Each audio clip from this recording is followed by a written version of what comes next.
నిస్వార్థపూరితమైనటువంటి వ్యక్తిగా నువ్వు మారు. ఎందుకు? దేవుడు అన్నాడు, అడుగుడి మీకు ఇవ్వబడు. నీ అవసరం నీ ఆకారంలో అడగద్దా అంటే అడుగు. అదే పనిగా ఉండదు.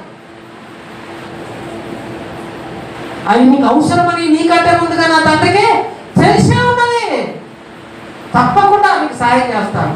అయితే నీ ప్రార్థన అక్కడితోటే ఆపేయకుండా అనేకుల రక్షణ కొరకై ప్రార్థించే వ్యక్తిగా మారి, అనేకుల భారాన్ని మోసే వ్యక్తిగా మారిపో. వారి సమస్య నీ సమస్యగా, వారి కష్టం నీ కష్టంగా, వారి శ్రమ నీ శ్రమగా, వారి వ్యాధి నీ వ్యాధిగా, వారి పరిస్థితి నీ పరిస్థితిగా ఒకసారి ఊహించి ఆ స్థితి ఉన్నప్పుడు ఎలా ఉంటుందో పరిస్థితి, నీ హృదయం ఏం కావాలి? వేదనతో దుఃఖంతో నింపబడి కన్నీళ్ళతో ప్రభు పాదాలు కడగలిగిన అనుభవం అడిగిన నువ్వు విజ్ఞాపన చేయడం ప్రారంభిస్తే నీ హృదయంలో ఒక మంట కలిగి కన్నీళ్ళ ద్వారా ప్రతి ప్రశ్నకు జవాబు పొందుకొని కృతజ్ఞతాస్తుతులు చెల్లించగలిగిన స్థితిలో నా దేవుడు నా ప్రార్థనకు జవాబు ఇచ్చాడు అన్న సంతోషంతో నువ్వు దేవుని మందిరం నుండి వెళ్ళాలి. సంతోషంతో నీ ప్రార్థన గదిలో నుండి నువ్వు వెళ్ళాలి.